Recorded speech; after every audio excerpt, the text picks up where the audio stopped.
Well, welcome back to the Tennessee Frugal Craftsman. I am prepping my foundation for backfill. I'm doing it kind of old school here. Spoke to the contractor who put my foundation in, and he was of the opinion that all I need to do here is do like what I did up in Canada when I was training as a carpenter, and that is basically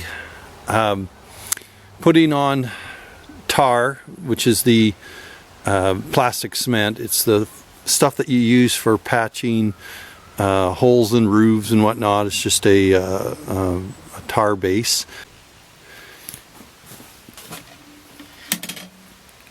This is the material I put over the holes on the where the ties came through. Wet or dry plastic roof cement, so you can see that there if you want to look at it. Like I said, it's like a paste.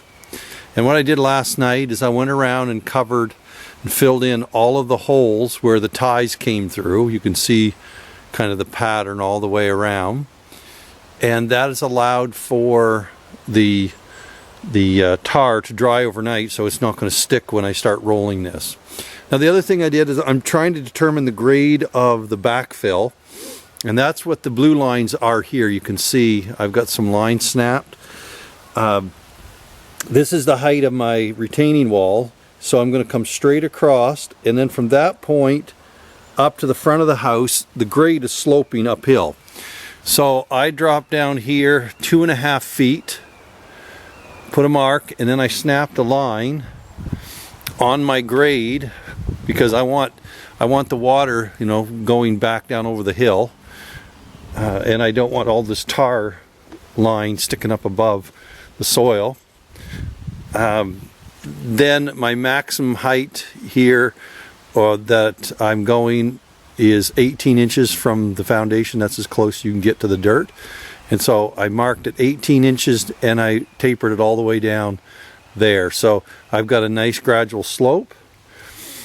I came around here and just came straight across at 18 inches because this is fairly level here. Of course, it's going to be sloping away from the house back this way. And then because the property is sloped downhill, I started dropping at 2-inch increments.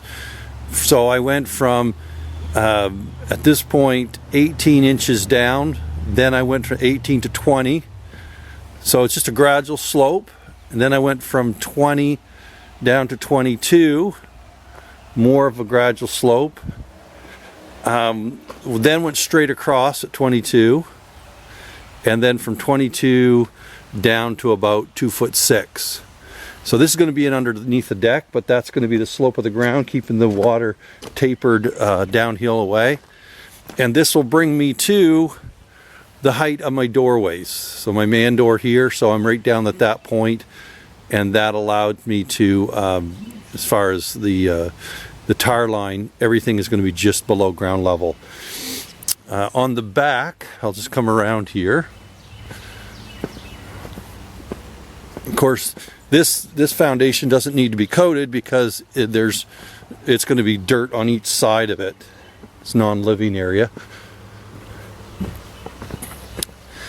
On this back side, because this is my low side, as far as on the dirt, because the ground slopes, I picked that up at about 5'3" off the foundation, so about 3'3" down. And I ran it straight across underneath my windows, just above my line where my foundation for my chimney is. And so you can see I've got, from my vinyl windows that are going in here, I've got a good foot or so of clearance. So hopefully we won't have any water issues that way. I could have gone with a little bit bigger window, I know, but what I was looking for was more just the ability to have light into this area when we're living down there. So I'm going to see how much tar I have left over. I may taper from here out to the front. I haven't decided yet. Technically this is just a retaining wall. It's not as important, but I want to get the house done. So I'll bring you along for a little bit of that. when I get the tar going. Okay, it's a couple hours later. You ever tried to paint with molasses? That's what this stuff is like. It's been a while since I've used this. Many moons ago that I was putting stuff on foundations. Remember now why I didn't like it. This is the longest of the walls. I've done probably about 36 feet of wall here. And I mean the coverage, those 5-gallon buckets are supposed to cover 50 square feet per gallon, so give or take 240, 250, because there's not quite 5 gallons in those. And I've got a half a pail left, and I've done, and I mean I'm putting it on thick. I've got an 1 1/4 nap roller, and I've done 38, average 6 feet over, so you know, over 200 square feet. So I should be able to get close to 400 square feet out of a bucket. I've got 5 buckets, so, and it's supposed to take 2 coats. So I'm putting that first coat on really thick. It's thicker than the stuff that I recall using. Then again, like I said, it's been so long. But I'm going down and letting it seal right against the footer there and run out onto the footer. I got a brush that I'm doing all the cracks, and like I said, when I put that second coat on, it should do the job. Of course, with all the crush, there are those who, and I know I'm going to probably get the comments, there are those who would argue put up, you know, dimple board or blue skin or whatever on your foundation. But these concrete foundations, as I said, the guy who poured us, you put a couple coats on this stuff and put crushed rock around it, and you'll never have water problems, because water can't stand in rock.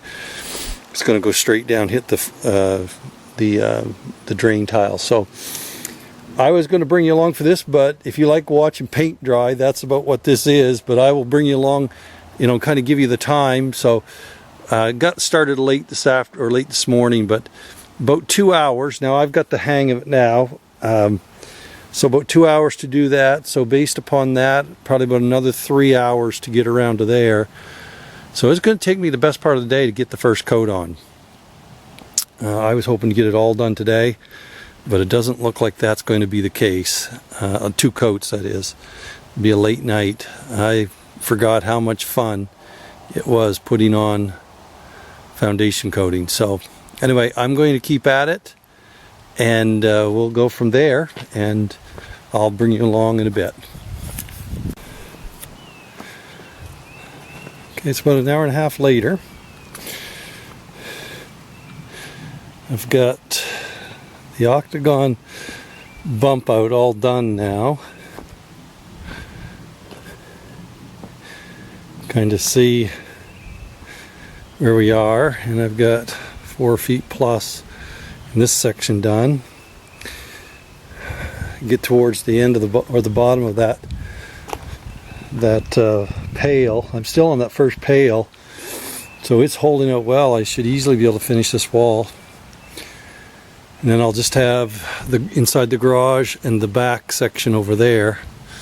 But I'll be well over half done. So 5 pails are going to be more than enough. Probably end up using more like 3 or 4, if that. So I don't know who was coming up with the spread ratio of I think they said 50 gallons or 50 square feet to a gallon, but that's definitely not it. So I will pick this up in a bit. Just wanted to bring you along as I'm putting this stuff on. I am noticing that as it gets hotter, it does take a lot more rolling to get it into the holes. It's not as adherent. It just wants to kind of peel back a bit, but I'll end up probably putting 2 coats on it. I'd rather spend the money at $50, $57 a 5-gallon pail for this stuff and have it on there nice and thick than spend thousands on blue skin and whatnot. So anyway, I'll be back. Well, it's a little after 5 and I've got this wall now complete. First coat.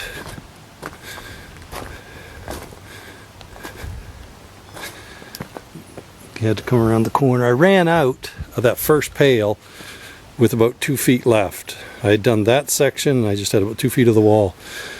So one pail did well over half on the first coat. So I'm into the second pail and I'm in 4.5 feet or so on this section. Now this is inside of the garage, so I'll probably just put 1 coat on here, but to give it some sealant, because there's going to be no water coming in here with the garage over here. So when I get done this wall here, I will set you up and I'll actually bring you along just to show you the process. It's this foundation, the concrete's like most concrete's very porous. This had a lot of, it wasn't a very smooth finish. So it's taken quite a bit of time with a fluffy roller to get it, fill in all those holes. So that's why it's taking so long. I don't ever recall taking this long, but I'll be back. Okay, it's just a little after 6, so it took me about an hour to finish this wall. It's 28 feet across.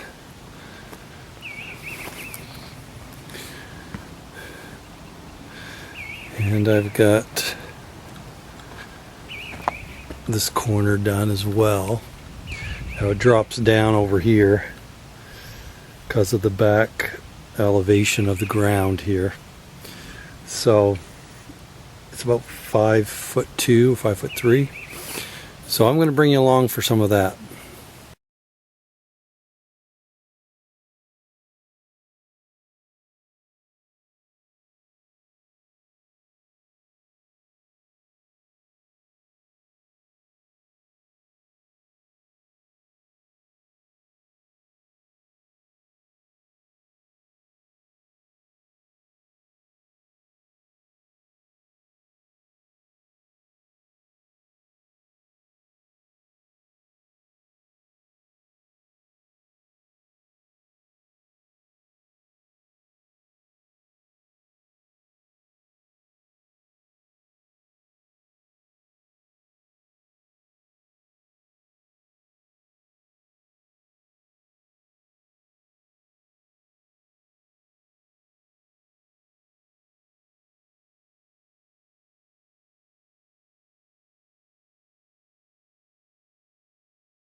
Not sure when that went out, but I am now complete. I went ahead and coated the base for the flue just because. But this is all done now, the first coat. I used almost two complete 5-gallon pails. I've got maybe about 3 inches left in that one. So 2 more should easily go around it. I'm assuming the second one will go a lot faster because the first time you're filling in all of the holes, and trust me, there were plenty of them. plenty of them.